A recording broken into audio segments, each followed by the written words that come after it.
This is Chapter 9, Individuals and Families of African Descent.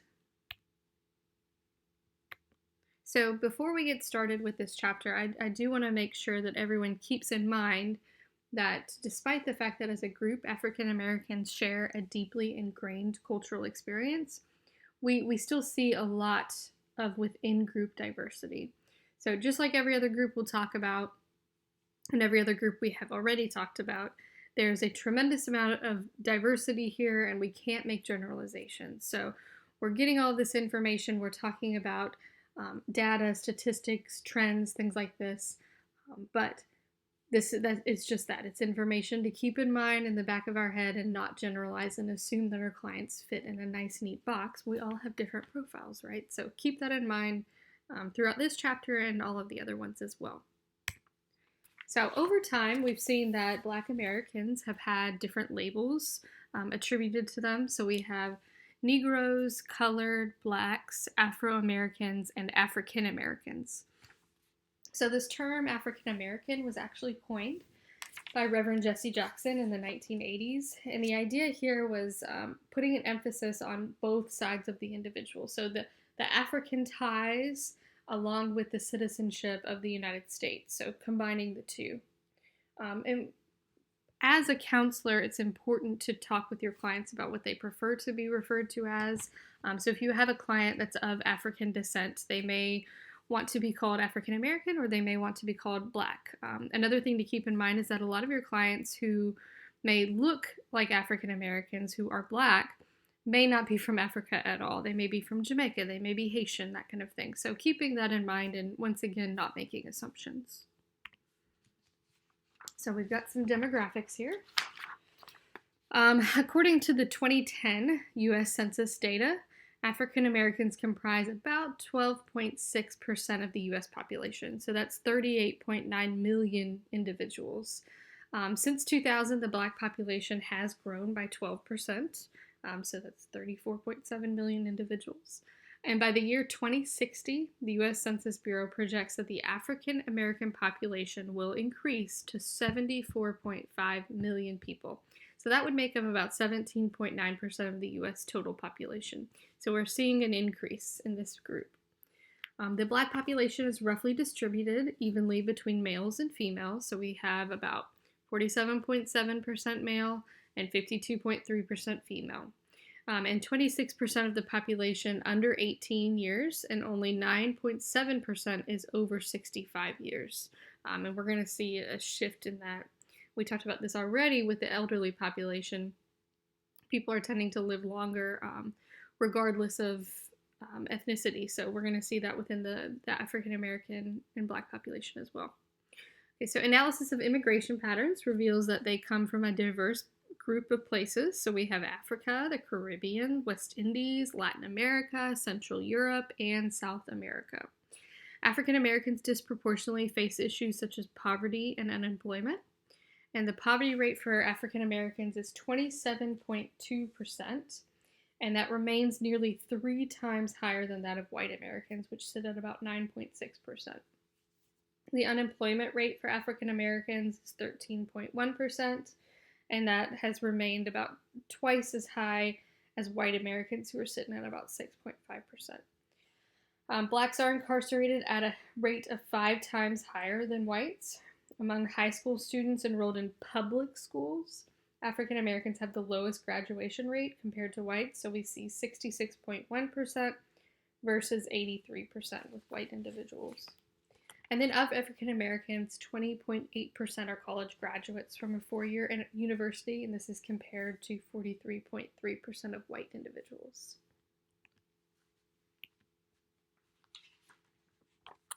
Okay, so a term from the textbook is scientific racism. And this is the unethical practice during the mid-18th century through the beginning of the 20th century, where pseudoscientists played an integral role in promoting myths that indigenous non-whites were racially inferior. So the idea here is that Europeans brought this idea of categorical race system. So the darker one's skin and the further an individual's features were from the European standard, the lower the status of the individual in society. And we see this in that one drop rule. So the idea of having one drop of black blood makes an individual black. Colorism, this is the form of internalized racism in which African Americans with lighter skin are often perceived as having an easier time than African Americans with darker skin. Working with African American women, it's important to keep in mind this idea of colorism because it may actually be a hidden treatment issue. And this is because skin color can be related to self-esteem, body image issues, and the feelings of attractiveness. So that's something that may be of interest to explore with your client there. So today, race is a social, economic, psychological, and ideological construct. Race has social and economic consequences for living in the United States, along with one's worldview and treatment in society.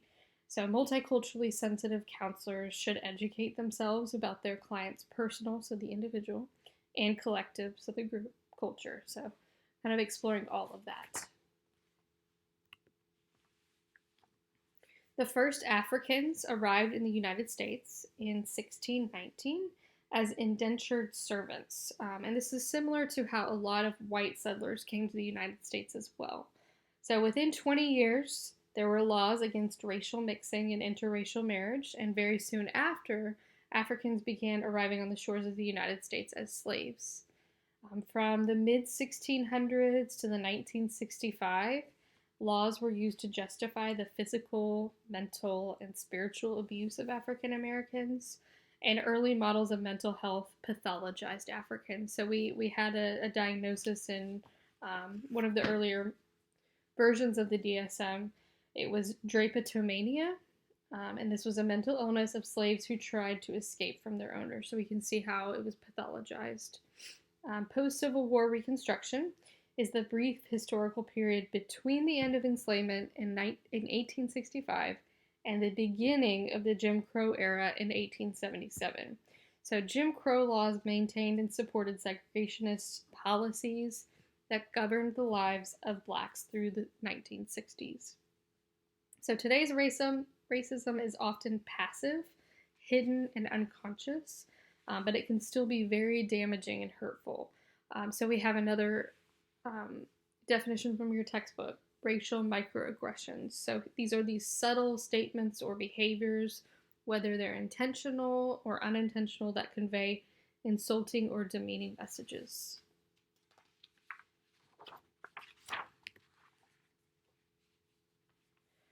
So many African Americans are distrustful of medical and mental health professions, and there's kind of a reason behind this. So African Americans are often diagnosed with life-threatening illnesses and mental illnesses later than their white counterparts, and part of that is because they're less likely to go in until things get really, really bad, which we'll talk about the reasoning behind that in a moment. African Americans are less likely to use mental health counseling, and they're more likely to be misdiagnosed. So we see that as well.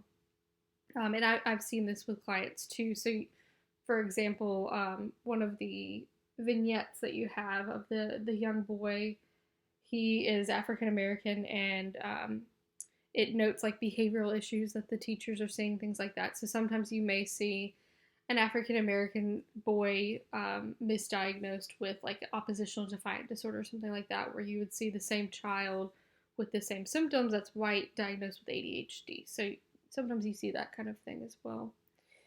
Blacks have been victims of medical experiments done without their permission. So we have the Tuskegee syphilis experiment, the involuntary sterilization of African Americans, giving HIV positive foster care children in New York toxic experimental drugs for treatment without the children's or their guardians' permission. So these reasons, justifiably have led to African Americans being a little wary of mental health professionals and medical professionals. So mid to late 20th century, we see that black children disproportionately labeled as having an intellectual disability. And part of this is because intelligence tests have not been normed on black children or children with lower socioeconomic status. And typically, these IQ tests are the sole measure for placing children into special education programs. So what I mean by being normed on a certain population is any assessment that you're going to use should be normed on the population of the client you're using it on, if that makes sense. So if you're going to use a specific IQ test on a Black child, then it needs to have been tested on a large number of Black children in the past and found to be valid. Then you have a good test and you can use it on that population. So we see that that's not so much the case, and then you have it used as the sole reasoning behind a child being placed in special education, and it's not a very valid measure to begin with, and then you see you have issues. So that's something to keep in mind, and a reason you may end up being called to advocate for your client. If you see that they are placed in a special education class and maybe they don't belong there, or vice versa. Sometimes you see a kid, they're really struggling and maybe they need some extra services and they're not getting them because they're falling through the cracks. So always keeping in mind what's going on in your client's life outside of the counseling session, what's going on in their environment that could be affecting their mental health, and trying to help them out there as well, advocate for them.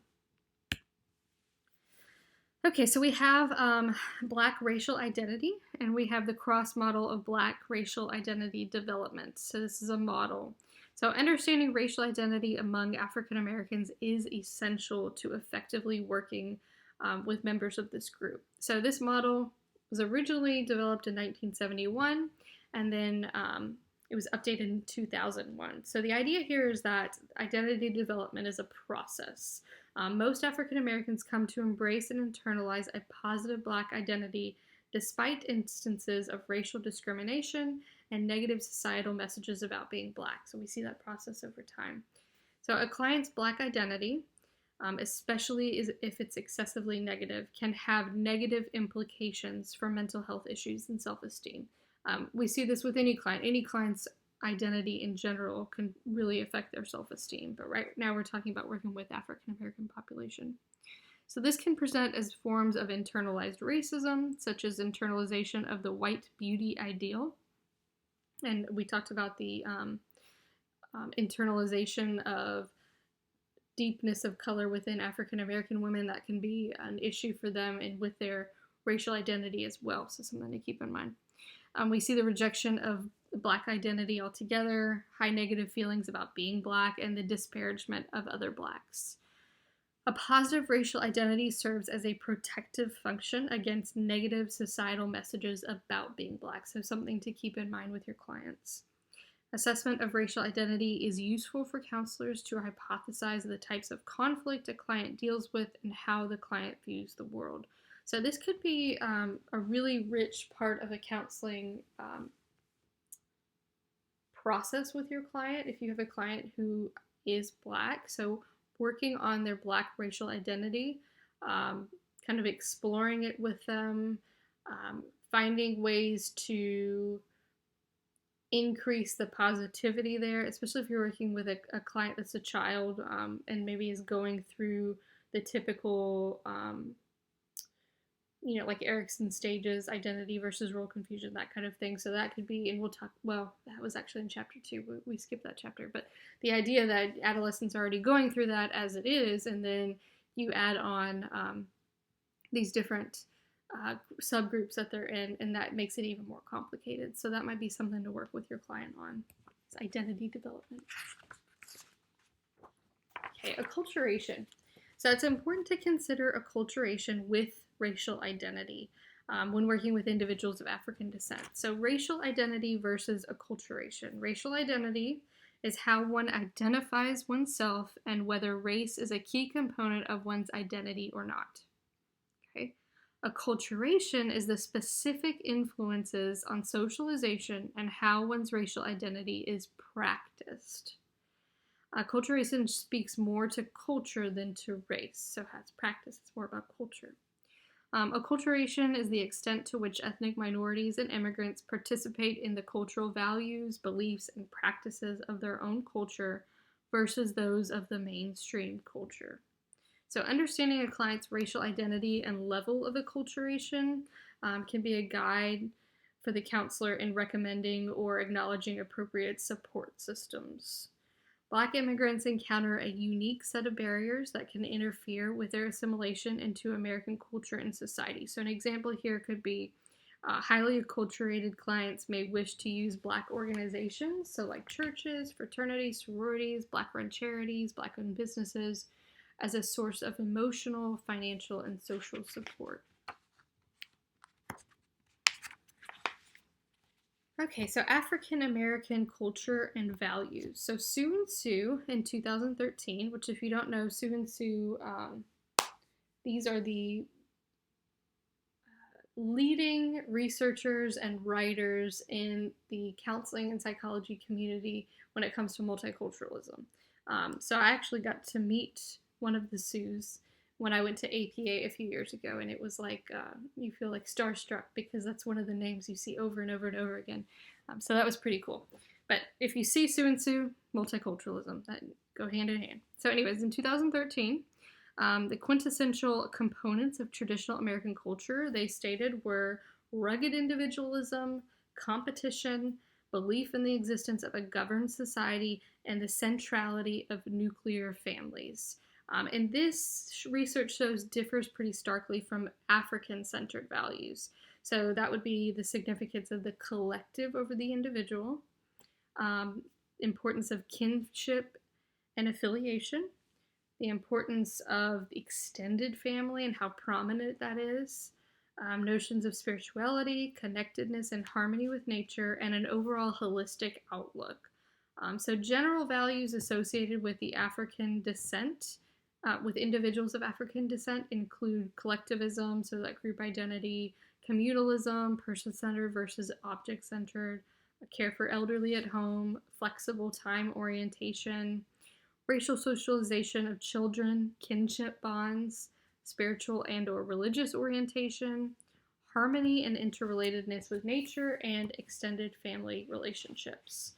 So something to keep in mind, we talked a bit ago about one of the subgroups that we all experience and that your clients are going to experience is that of being an American, right? So we also see that some of those values may differ than other subgroups that an individual fits into. So that makes things a little bit more complicated, and there might be a little bit of strife there for the individual, especially when it comes to identity development. So that's something that you would explore when I mentioned identity development. That's an example there.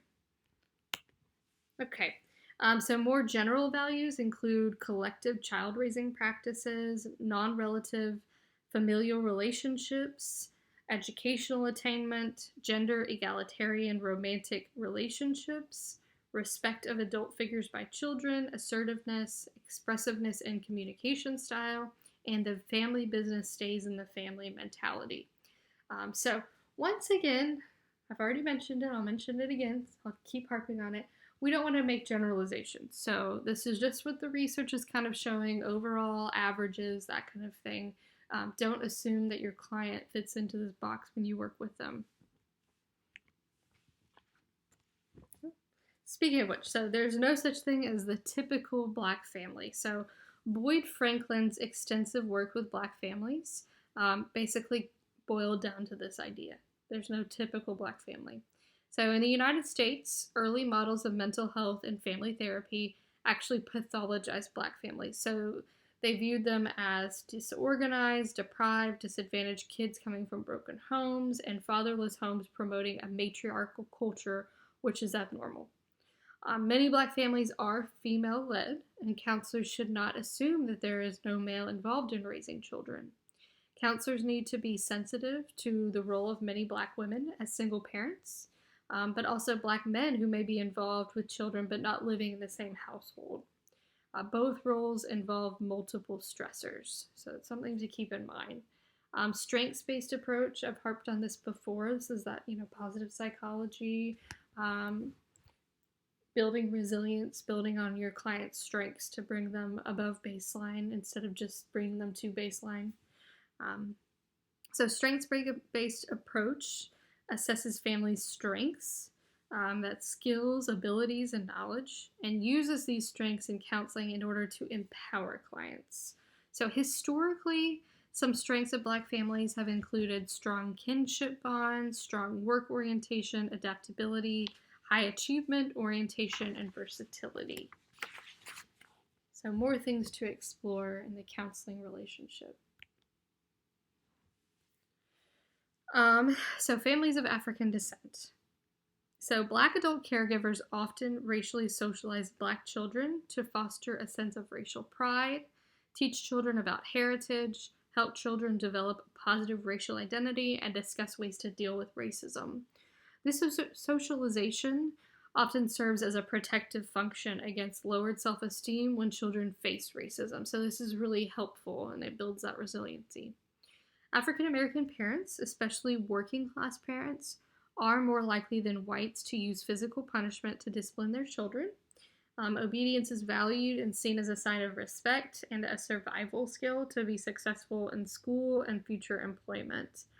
Once again, don't generalize here, because we also have another big component when it comes to corporal punishment in the area of like Southern versus Northern ideals. So you also see more corporal punishment in Southern families too.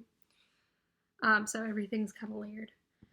Counselors should be flexible in their conceptualization of Black families. So keep in mind that religion and spirituality often play a part in African American family life, and this includes child rearing.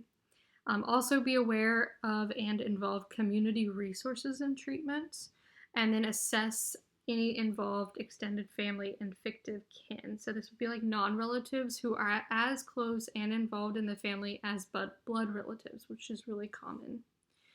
Common presenting issues of Black families may include finances, blended families, missing father figures, violence, multi-generational role conflict, the negative impact of colorism, and unemployment.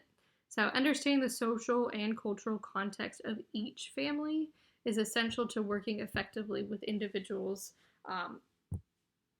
that come from Black families. So keeping that in mind, once again, there's different profiles to everyone, right? Okay, so some information about couples of African descent. So couples of African descent often have unique challenges to face in addition to the common issues couples of all ethnic backgrounds face.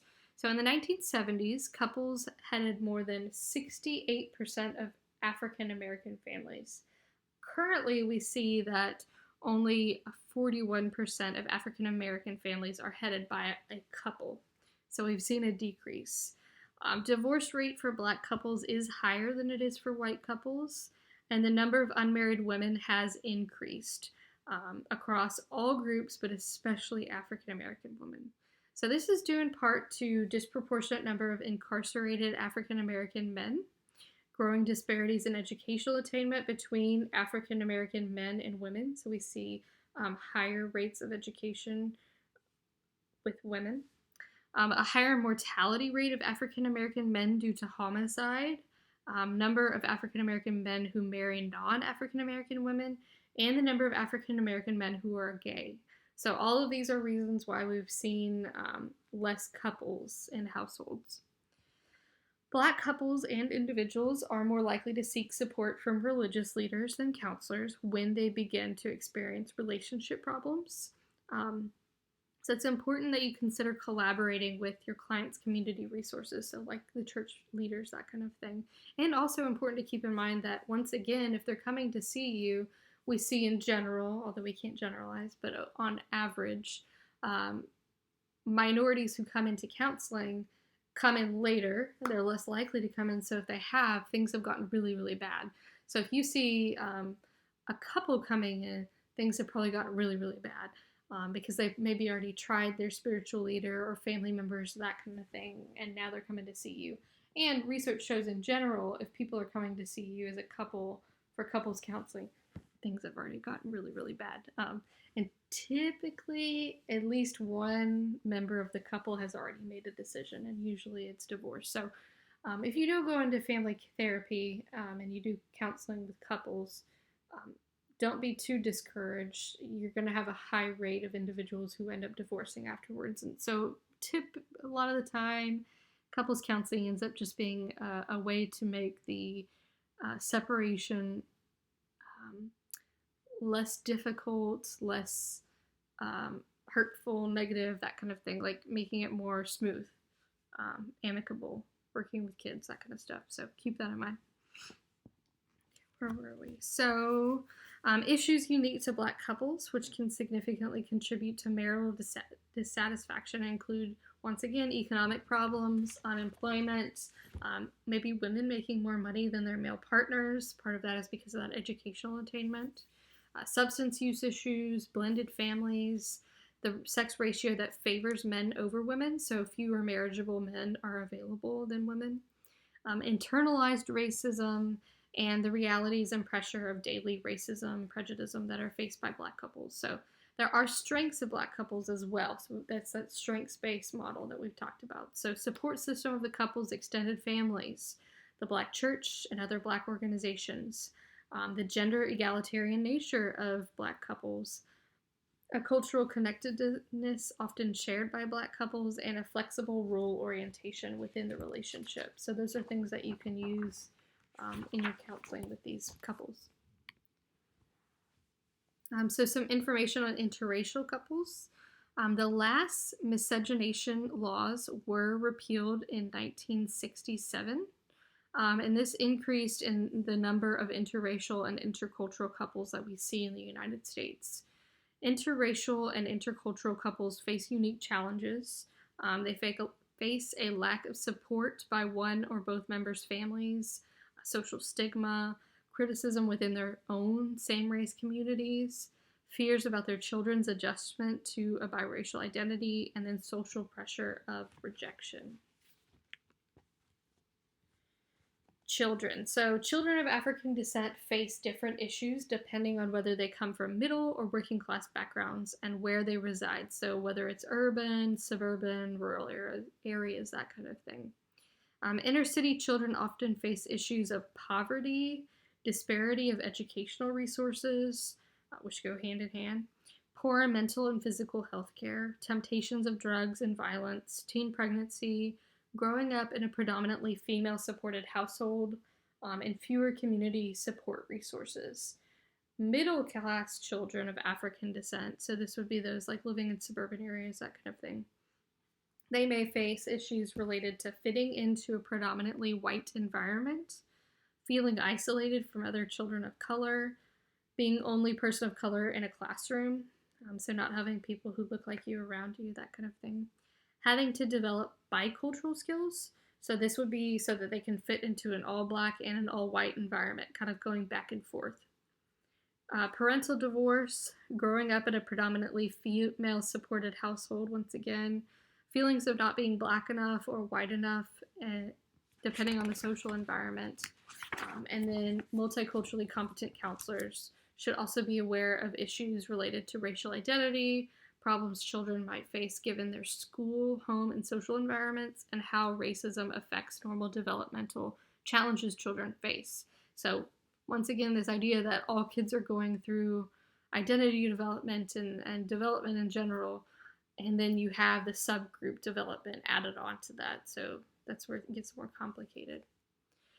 Effective counselors are aware of available culturally appropriate community resources for their children. So we talked about that idea of having like a book made up for you and where you plan to work and the population you plan to work with the resources, so keeping that with you.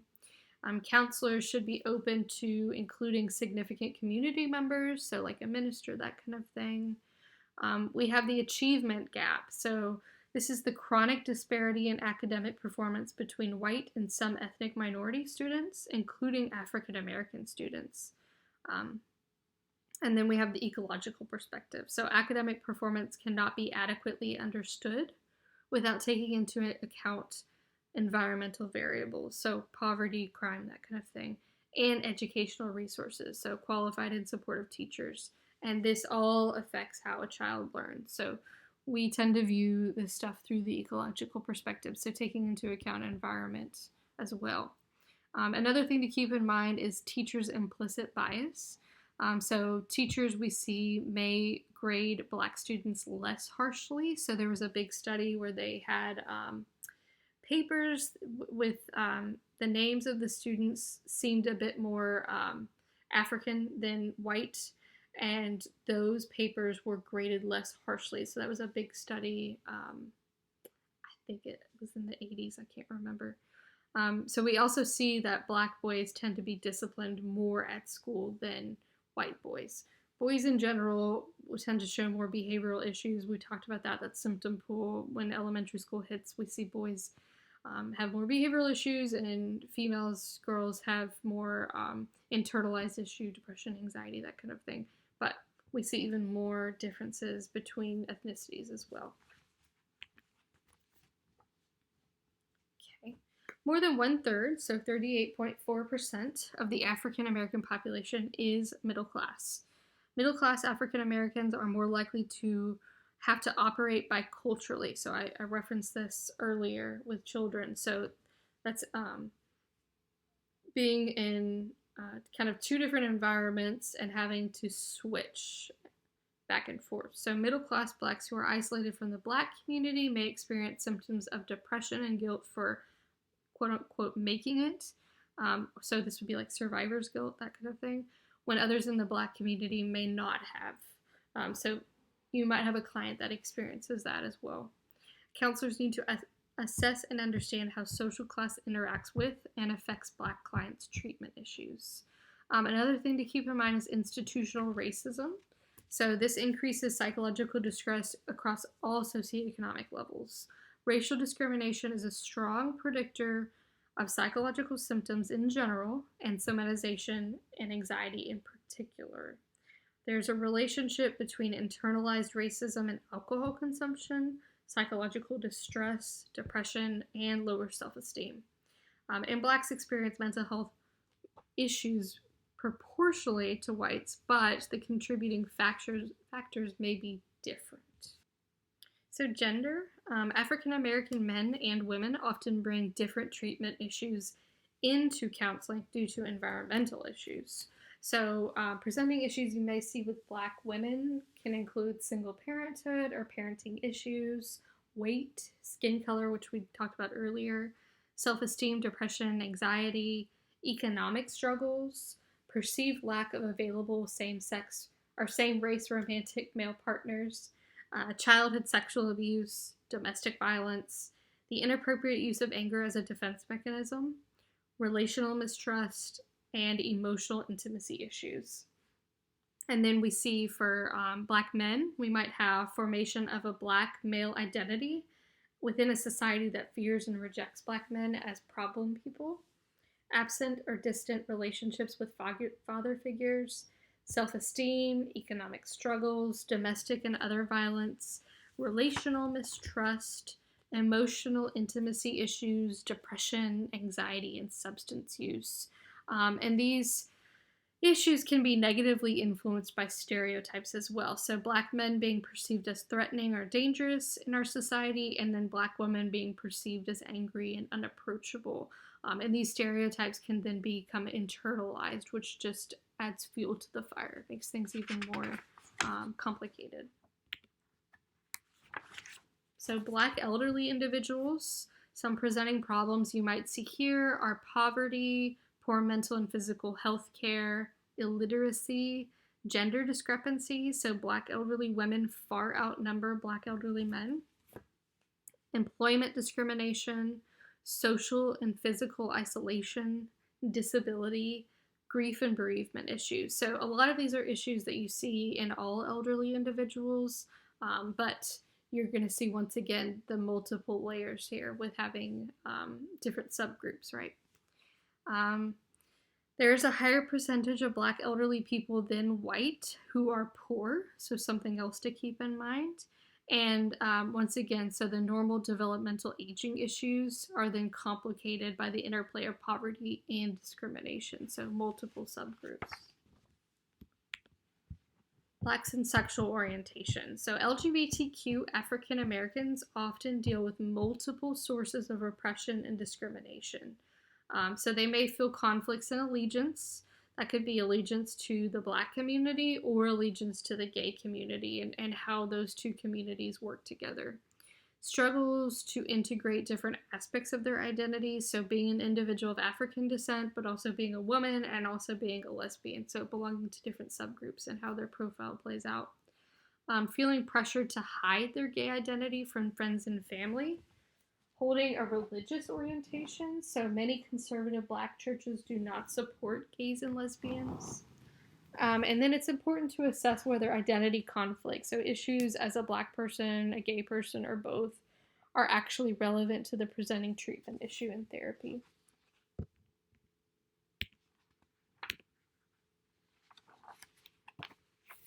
So some common issues that individuals of African descent face in general include diabetes, heart disease, HIV and AIDS, prostate cancer, higher infant mortality rates, substance use, sickle cell anemia, lead poisoning, and teen pregnancy. Lower socioeconomic status African Americans are more likely to receive poorer health care and not have health insurance. Many of these physical illnesses do have an impact on the development of psychological disorders as well, so it can go kind of both ways. African Americans are disproportionately represented in the lower SES group, and research indicates there's a correlation between SES and mental health disorder diagnosis. There remains a negative social stigma within African American communities around mental illness and treatment for mental illness, and we talked about earlier how there's a reason for that. And they may underutilize mental health services only to seek them out in times of crises. And they may have even more severe symptoms once they do seek out help. African Americans are more likely to be misdiagnosed and to drop out of treatment earlier than their white counterparts. African American adolescents drop out of counseling between the first and third appointments, usually failing to complete a course of treatment. They're more likely to express psychological symptoms in a physical form, so those somatic symptoms, that's more of their symptom pool.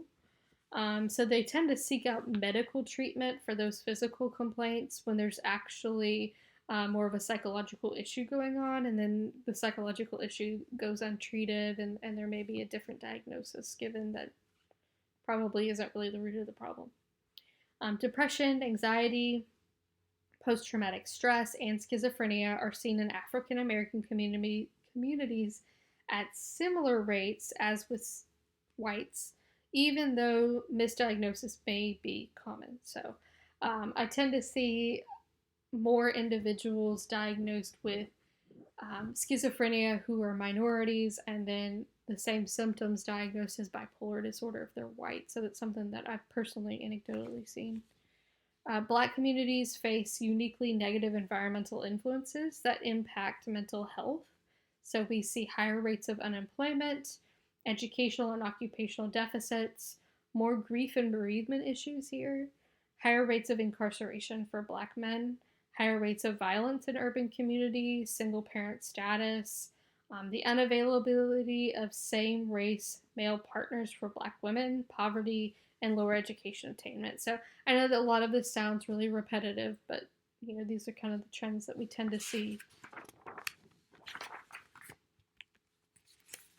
So spirituality and religion play a very important role in the lives of many Black families and individuals, and it can help combat societal oppression and increase economic support. So this is a strengths-based approach, right? Tongue-tied, sorry.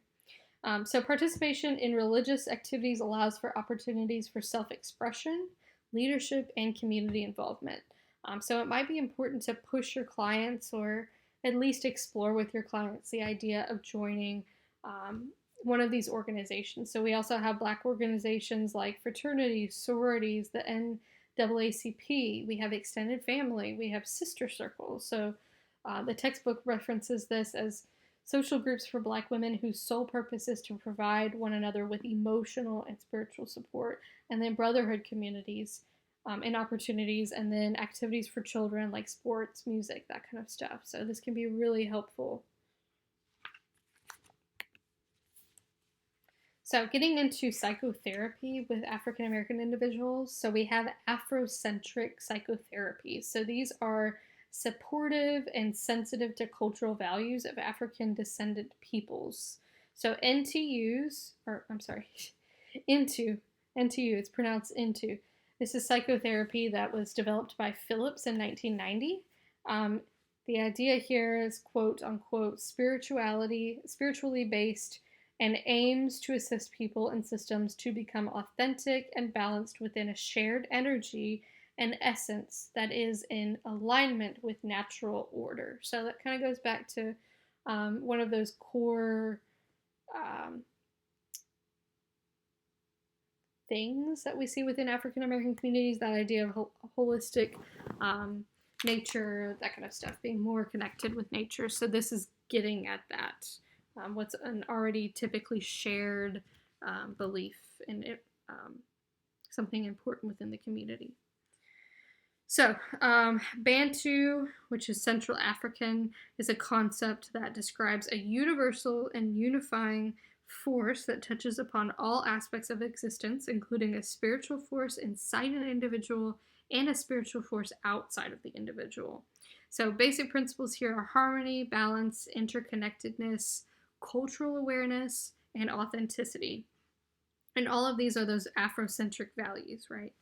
So counseling is a healing process based on a spiritual relationship between the client and the counselor, who's the healer. And the counselor assists the client in rediscovering their natural alignment. So once again, those Afrocentric values, right? So we have 5 circular phases of Into: harmony, awareness, alignment, actualize, and synthesis. So there's a circular rather than a linear time frame here. So different phases may occur simultaneously or even out of sequence. So it's not very structured. We have an additional goal here, which is to help the client within guidelines of the one of the Kwanzaa's principles.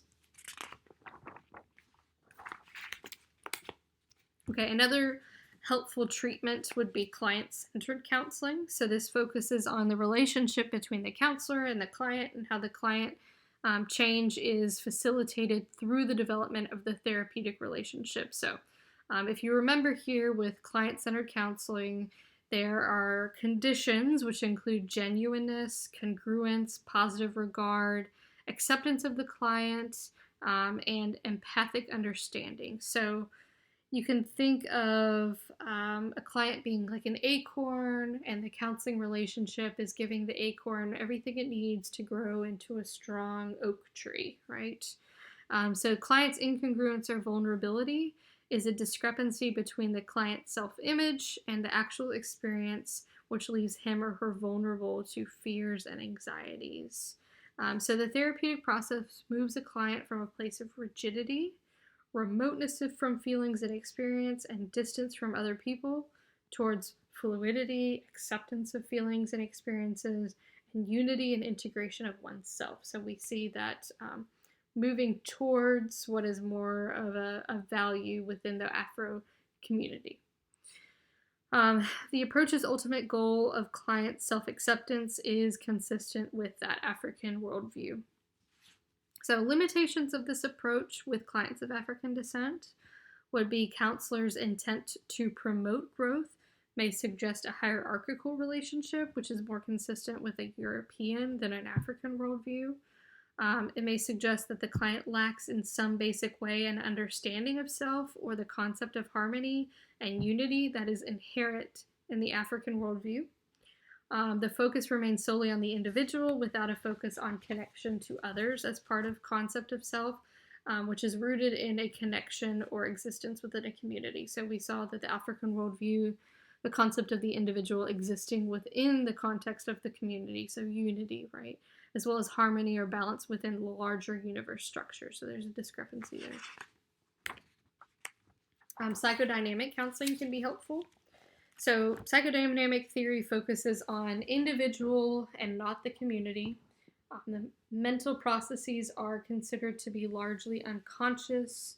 General principles of individualism, unconscious mental processes, and impulses are inconsistent with the Afrocentric framework. So when you think of psychodynamic theory, the big picture here is making the unconscious conscious, right? Looking at patterns that are repeating themselves within our interpersonal relationships over and over again, and how they're causing us to have harm, how they're affecting our mental health. So making those patterns known, right? That's psychodynamic theory in a nutshell. So this can be seen as inconsistent with Afrocentric values. Some benefits of this approach may include the capacity for clients to deal with individual and multiple complexities of their lives, a focus on early childhood experience that impacts the client's functioning later in life, so seeing those interpersonal relationship patterns that can be traced back to childhood, right? So that can be helpful. Limitations would be the lack of attention to cultural factors, the tendency to pathologize cultural differences, limited experience of many analysts with African descent women patients, having an authoritarian style of an analyst with respect to the client, heterosexism, the likelihood of racial attitudes of white therapists that have not been addressed in their own therapy. Another counseling theory that can be used is Adlerian.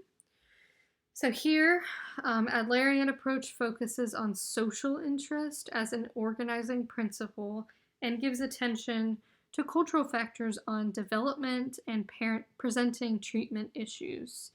So theoretical principles of this approach appear conducive to therapeutic work with African descent clients, such as the concept of collective unity and social interest, the importance of a family atmosphere, the emphasis on collaborative goal setting, influence of multi-generational legacy, and the flexibility of intervention strategies. So collective unity and social interest consist of working towards fitting within the community, contributing to the community, and supporting the cultural value systems of many Blacks. The focus here is on cooperation, and goals of counseling are chosen collaboratively. And then the last therapy, pros and cons of traditional Eurocentric counseling approaches in general.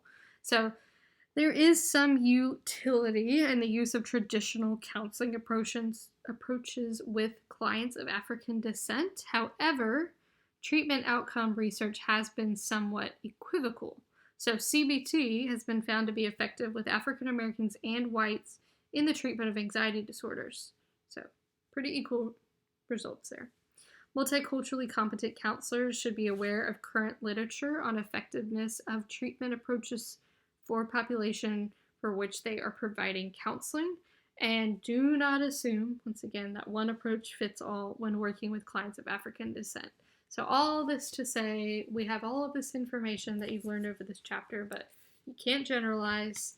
You need to do your research, and you need to look at your client in the context of their environment. And that is it for this chapter.